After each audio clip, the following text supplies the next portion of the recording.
کات 3 شەوە. پاسەکان بەڕێ دەکەون بۆ ئەو جێگەی کە بڕیارە سەردانی بکەن.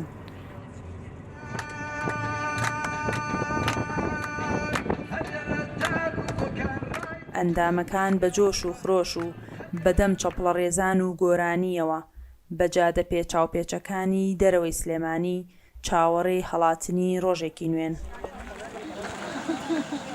دوای کاتژمێرێک دەگەینە سەیرانگای کونەماسی. هێشتا تاریکە، خاتوونەکان دادەبەزن و خۆیان ئامادە دەکەن بۆ ئەنجامدانی وەرزشەکەیان کە پیادەڕەویە.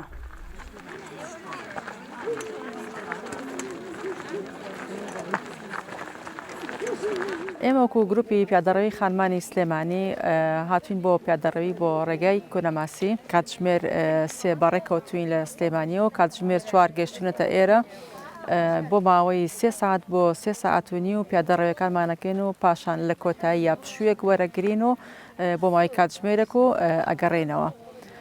ئەم گروپە تقریبا ماوەی 2 ساڵ ئەبێت دامەزراوە بە شێوەیەکی فراوان لە ئاسەراستی سلێمانی.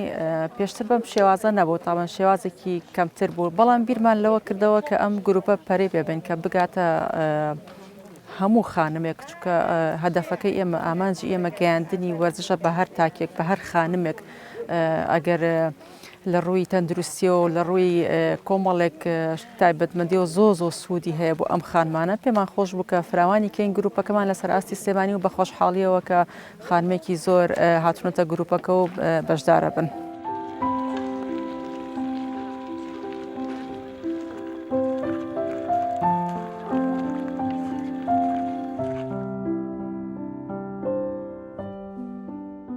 ئەم خاتوونانە ئەندامی گروپی پیادەڕەوی خانمانی سلێمانین کە گروپێک خانمن لە تەمەن و ئاستی جیاواز، بەڵام پیادە کۆی کردوونەتەوە و هەفتەی جارێک و هەر جارە و شوێنێک دەکەنە مەنزڵگای وەرزشەکەیان.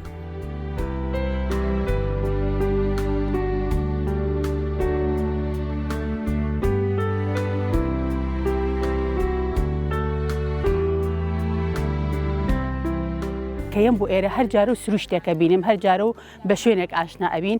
بەڕاستی لەگەڵ گروپەکە شاوکو خێزانێک وای من چەند جارێکە لەگەڵ ئەم گروپیایم. هەر یەکە لە ئێمە لە ماڵ و کۆمەڵی کێشە و مەشاکیلی ژیانی خۆمانیە، بەڵام کاتێکی ئەم سروشتە جوانە ئەبینی و لەگەڵ ئەم خێزان و ئەم گروپەیە بەشدار ئەبییت و ئەم سروشتە جوان ئەبینی، لایانی دەرونیەکە و زۆر خۆشەوە، زۆر مرتاح و پێرفێکتەبی.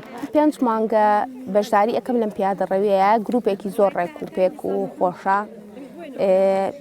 یەکەم جار من تەندروستیم باش نەبوو، دکتۆر ڕێنمایی کردم و ئامۆژگاری کردم کە بە پێ بڕۆم پیادەڕەوی بکەم. ئەم گروپەم دۆزیەوە، ئێستا هەموو هەفتەیە من بەشداریەکەم. کۆمەڵێکی زۆر تێکەڵن، هەموو جۆر و بابەتەکانمانتیایە، گەنج و پیر و بەخۆشیین و لە ئەخیرا فاینەڵێکی خۆش ئەەکەین و ئەگەڕێنەوانە. زیاتر من بۆ بەشداریم کرد چونکە غودەکەم تاون نەبوو، غودەم تەمەڵ بوو، غودەی دەرەقیمە بوو. بەس پاس بەخۆ لەمان 2 ساڵە زۆر باشترم هەتاوەکو جاران. هیوادارم هەموو خانمێکی ئەم شارە بۆ جارێکیش بێ بەشداری ئەم گروپە جوانەیە بکەن.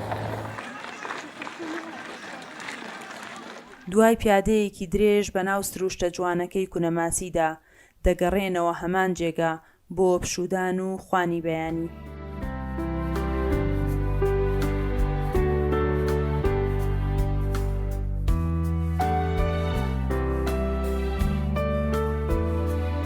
سەرپەرشتیارانی گروپەکە دەڵێن لە هەر 4 وەرزەکەی ساڵدا ئەم چالاکی ئەنجام دەدەن و ئامانجیانە زۆرترین خانم بەشدار بن تا گەشەی زیاتر بە تەندروستی جەستەیی و دەرونیان بدەن.